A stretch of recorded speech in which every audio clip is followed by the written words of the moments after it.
Namaskar and welcome to StudyIQ. I am your friend Rahul Sai. The agenda of today's discussion is connected to international relations. I would say international organizations.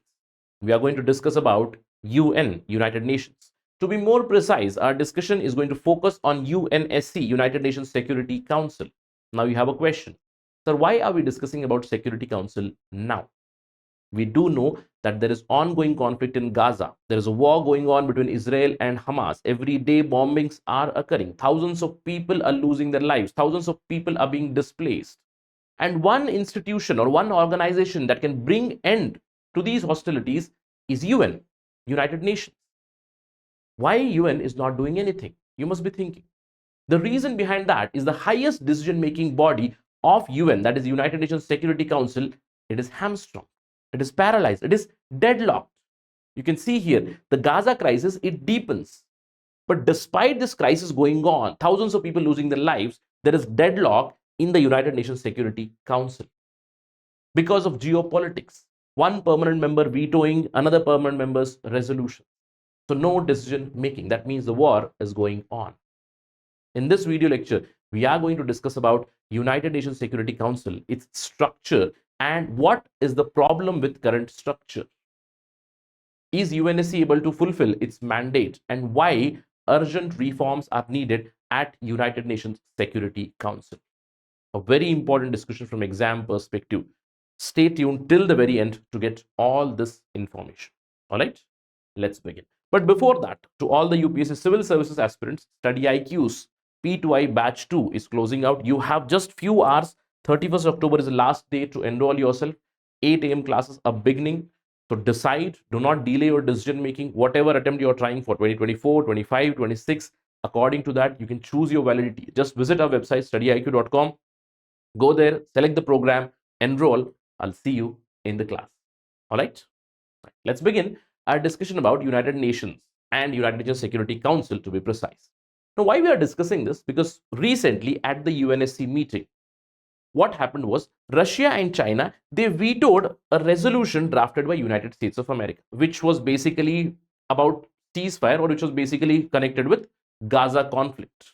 So Russia and China vetoed a resolution by United States of America, and what US did was it gave it back to Russia. Russia had brought a resolution calling for ceasefire at Gaza. And what US did was it vetoed Security Council resolution brought by Russia. This is a situation in United Nations Security Council. That is why I told you the body is paralyzed, the body is deadlocked, no decision making is happening, and eventually war goes on, hostilities go on, thousands of people are losing their lives.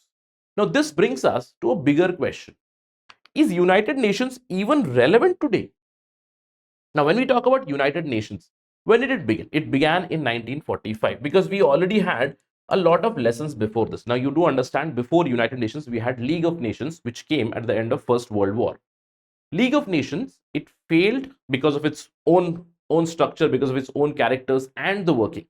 What we learned from the experience of League of Nations was we needed a smaller executive body where decision making can happen very quickly, so that international peace and stability can be maintained or can be restored very quickly. And you do understand that is the prime objective of United Nations as well. They want to maintain international peace and stability. Now when UN came in 1945, 6 principal organs came. Now General Assembly is like the World Parliament. It has 193 members. Every member has 1 vote. All right. There were other bodies which were created. Secretariat for day-to-day working of United Nations. There is ECOSOC, which has been created for economic and social development of the entire world. Here there are 54 members which are elected from the United Nations General Assembly itself. Trusteeship Council, it is more or less defunct because of decolonization. We don't find too much of work for the Trusteeship Council. Apart from that, this is the judicial body, International Court of Justice, where I would say 15 judges are appointed for longer term, for almost a 9-year term.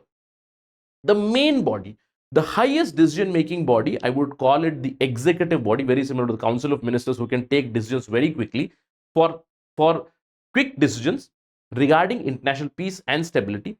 Security Council was created. Now this is a smaller body. The membership of this currently stands at 15. There are 15 members in United Nations Security Council. All right.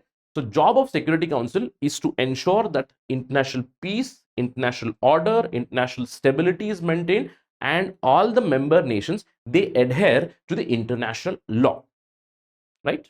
That is the mandate.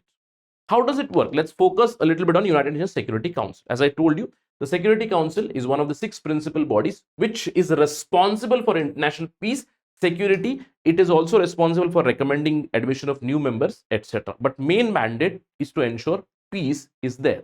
That means the model of collective security, or this collective security itself, it ultimately depends on United Nations Security Council itself, right? Now, UNSC, in fact, it is the only United Nations body whose resolution would be binding on the member states. Please remember, United Nations General Assembly resolutions, they would not be binding on member states. Yes, it would be binding on the Secretariat, but it would not be binding on member states. The only UN body whose resolution would be binding on all would be United Nations Security Council. That is its importance. And as I told you, there are currently 15 members. Now, out of these 15 members, there are 5 members who have veto. These are the 5 members: China, France, Russia, UK, and USA. Now, these 5 members, they are permanent members. That means their membership is perpetual. There are other 10 members who are elected for a 2-year term. All right. Now, these are the current members. As I told you, the 5 permanent members, we call them in short as P5. All right. And these are the 10 other members who are currently the members of United Nations Security Council. And please remember, only these P5 countries, they have a veto. They have a veto means if they say no over any decision, then that's gone. That is called a veto. That is, they have a final say over any sort of decision or a resolution. And please remember, any decision that is going to be taken by the United Nations Security Council, the majority needed is 9. That means it needs 9 votes which should say yes to do something. And please remember, someone might ask, what about abstainment? If anybody abstains, if anybody do not vote, etc., that does not matter. Minimum 9 votes are needed to carry out a resolution of United Nations Security Council, not USA, United Nations Security Council. Now, this is the majority needed, plus no veto is a clause. Remember, no veto from P5 members should come. A P5 member can actually abstain. There is no issue, or there is no problem from them abstaining, but no veto can come from any P5 members. All right, that is the basic clause.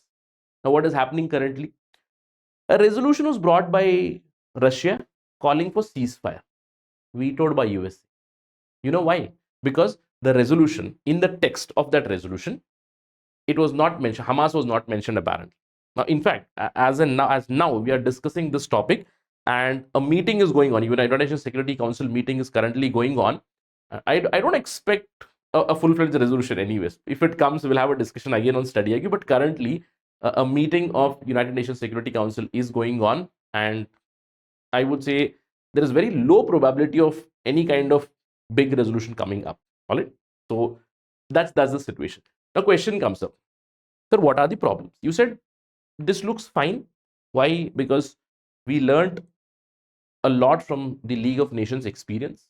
In the League of Nations, there were 40 odd countries, and they decided that unanimity would be the norm. All the nations should say yes, then only a decision would be taken. It was completely paralyzed. So we know what happened after World War I. World War II occurred. The League of Nations was not able to take specific actions against Italy or say Germany at that time, Mussolini, Hitler. So we saw World War II.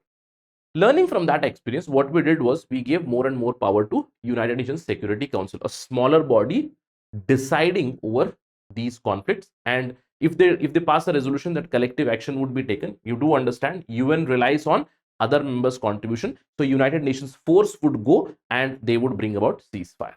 All right, they would end the hostility. That's the basic idea. But what is happening with United Nations Security Council? I told you currently it is hamstrung, currently it is paralyzed. It is nothing new, because whenever there is a conflict, because of geopolitical consideration, it more or less remains deadlocked. Why? There are some issues. The first issue is connected with membership itself. It needs a lot of reforms. Currently, I told you there are 15 members. Out of these 15 members, there are 5 permanent members. Then 10 non-permanent members. Now, when we look at 1945, when the United Nations came, at that time, there were only 51 countries who were a part and parcel of it. Now, out of those 51 countries, at that time, 1945, UNSC membership was 11. That means almost 22% of members were part of Security Council. Now, the membership of UN has reached 193 members.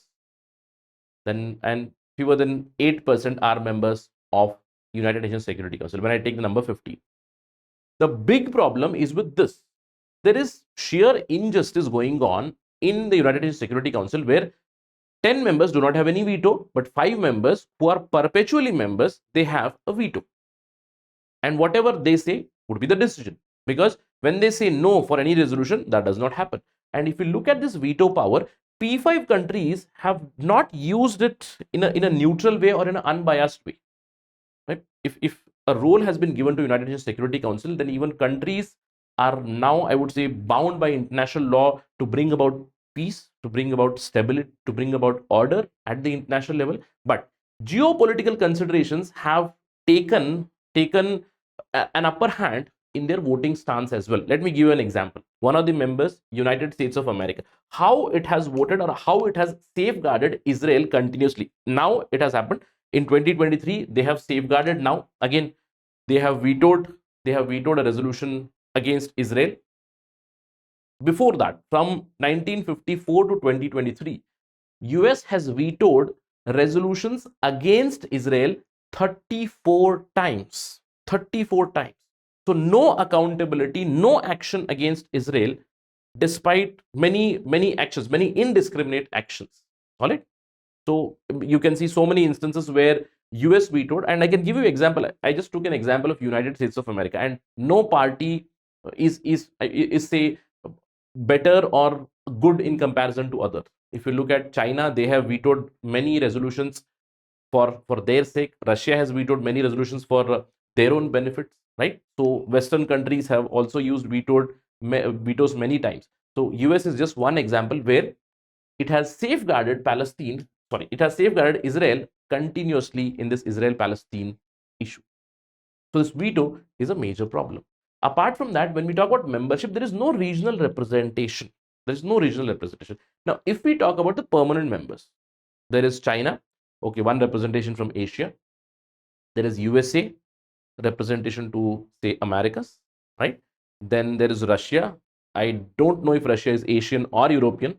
Not many people would say they're Asian or European, but I would say semi-Asian, semi-European power, Eurasian power.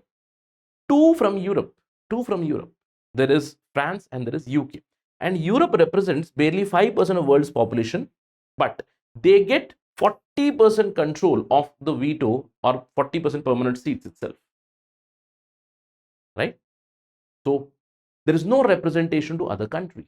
For instance, there is no representation at P5 level to Africa. There is no representation to South America, right? From Asia, India does deserve a seat at United Nations Security Council, but that has not happened. Vetoes have been given to only P5 members who have misused it. And it is because of this misuse, currently as well, UNSC is completely hamstrung. It is not taking any action in the Gaza. Now, question comes up, sir, how can we improve? How can reforms come? Or why reforms have not come? We'll try to answer both the questions. So how can we change the membership of United Nations Security Council? Remember, if we want any reform in United Nations Security Council, then we would require an agreement or a resolution which is passed by UNGA, United Nations General Assembly. This resolution must be passed by at least 2/3 members of General Assembly. There are 193 members in General Assembly, and 2/3 of that would be approximately, I would say, around 130 odd number, a little less than 130 maybe. That are the number of votes that are needed. Apart from this, once this resolution is passed, this is agreed to, then 2/3 members also must ratify this agreement. What is the meaning of ratification? In their own parliaments, these things have to pass. Many times what happens is, if a deal has come, because of local politics, there is a lot of opposition in the parliament itself. So no ratification. So two-thirds members, first of all, have to agree to resolution. Two-thirds must ratify in their own legislatures, and no member, no permanent member should veto it. All the permanent members must agree to it. Now you are thinking, sir, this is very tough, and that is why the United Nations Security Council reforms have not taken place. It has happened once, although it has happened once.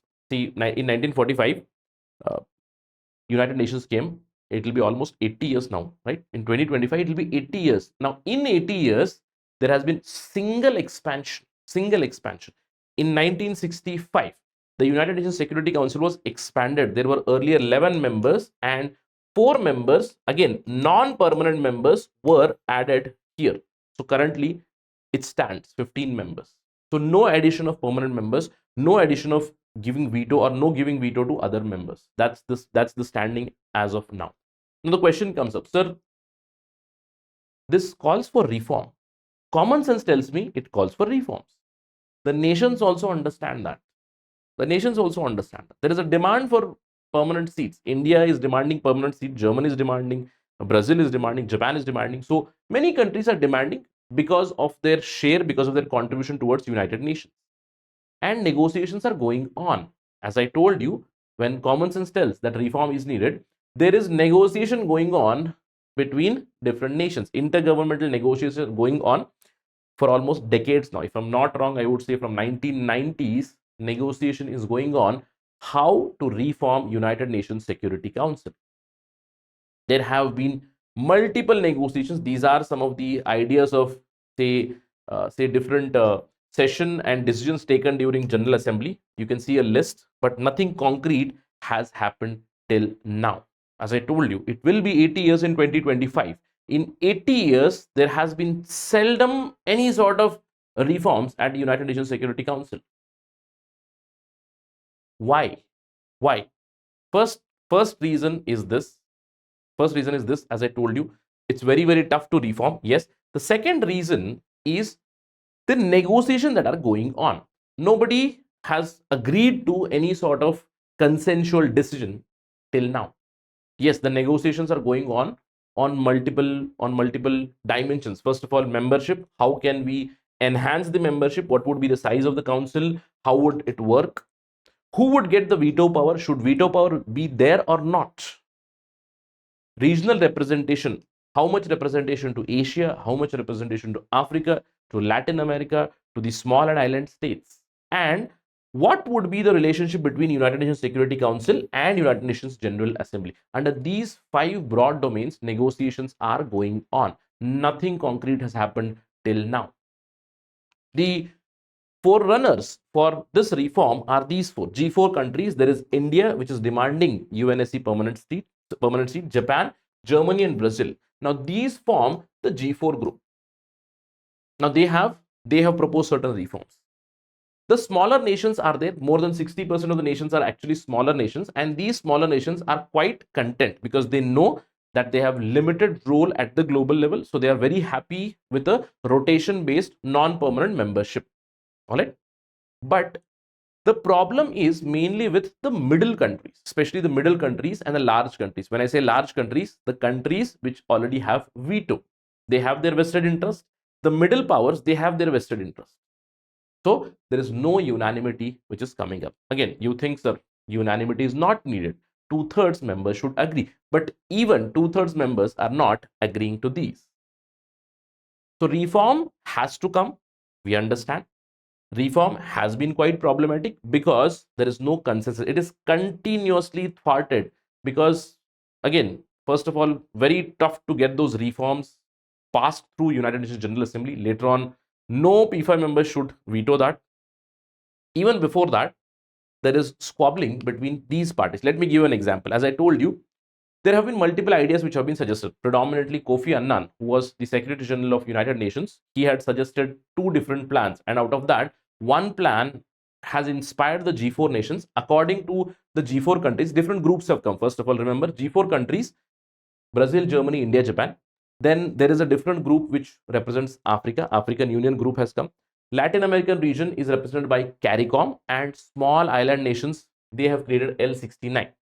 Now, these four groupings, more or less, they accept the Kofi Annan formula, which basically Kofi Annan formula A, which basically says that some permanent members should come and non-permanent members should also be expanded. Now, what the G4 nations say, they accept the plan where they say there must be 6 additions currently. That means 6 additions of permanent members. Now, 6 addition from permanent membership should be added, and 4 are demanding these, and some representation can be provided to them. They also talk about veto. Currently, they say whatever new permanent members come, they shall not use veto for next 15 years. All right.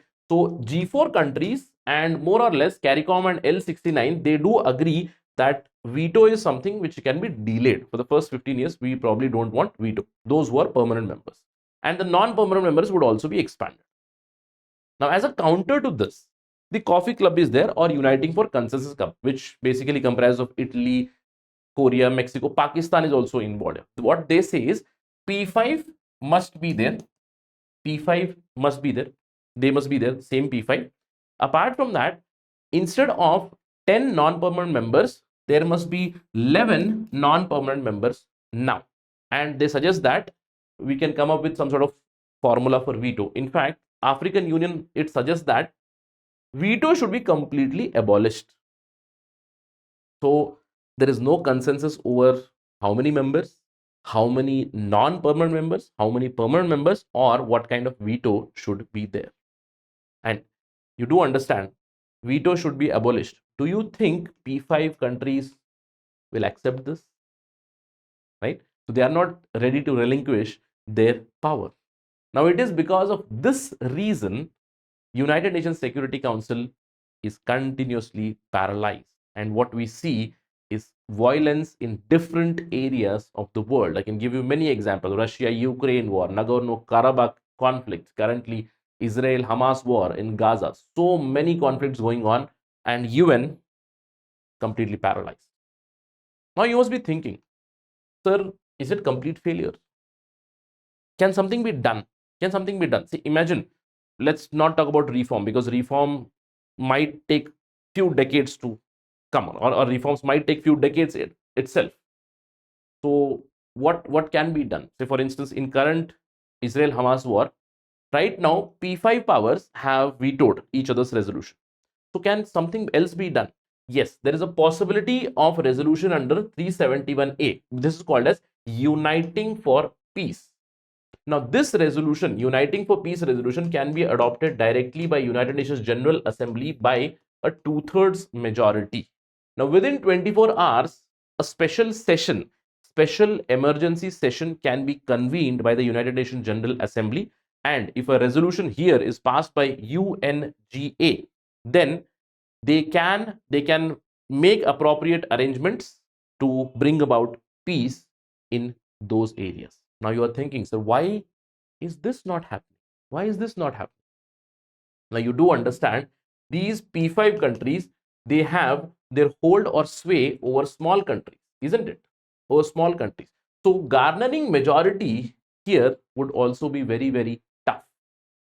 Now in such a scenario, even Uniting for Peace resolutions have not been passed many a times. If you look at this particular clause, it is available from 1950. It first of all came in the Korean War, 1950. This is available, right? Till now, Uniting for Peace resolution has been invoked only 13 times. Now, please remember, it can be invoked from the United Nations Security Council also. It can be invoked from United Nations General Assembly as well. If half the members of UNSC suggest emergency session, it can be done. Emergency session, it can be done. See, here, it has been invoked many times by Security Council because it is deadlocked. General Assembly 5 times. Now, out of which there have been 11 emergency sessions which have been convened. And through that, Uniting for Peace action can be taken and UN troops can be sent, not for war. Please remember, UN mandate is to maintain international peace and stability. It is the force for maintaining peace, ensuring there is ceasefire. Now, this is one of the options which is available. Apart from that, if you're thinking, sir, is UN a complete failure? Probably to stop the war, to stop the violence, to stop the loss of human lives. Largely, it has been a failure, but it has played different roles. For instance, UN provides diplomatic and humanitarian help, especially in Middle East. It has provided. It can be done directly through United Nations Secretary General's good office. Apart from that, the UN systems bodies, UN agencies like UNICEF, World Food Program, United Nations Relief Work Agency, United Nations Development Program, different UN based organizations, they have played a very important role towards humanitarian assistance, especially in the conflict zones. So, this is a very important role from humanitarian support point of view. So, if you say that we don't need UN or UN is rather useless, it is irrelevant, then we have to think twice. Yes, reforms are needed, but in the words of Dag Hammarskjöld, he said that we don't want United Nations to make heaven on earth. Why we need United Nations is to save ourselves from making earth hell. Now, a very, very variable line. So that means we need United Nations, but we need a democratic United Nations, a participative and a representative United Nations, especially United Nations Security Council. So let us wish that UNSC reforms come very soon, consensus comes soon, and we can see better working of UN Security Council, whose mandate is to maintain that peace and stability. And we wish that there is peace and stability at the international level. With that note, let me conclude my discussion. Thank you for watching this. If you have liked this, you can always share it to your friends. Thank you again for watching. Jai Hind.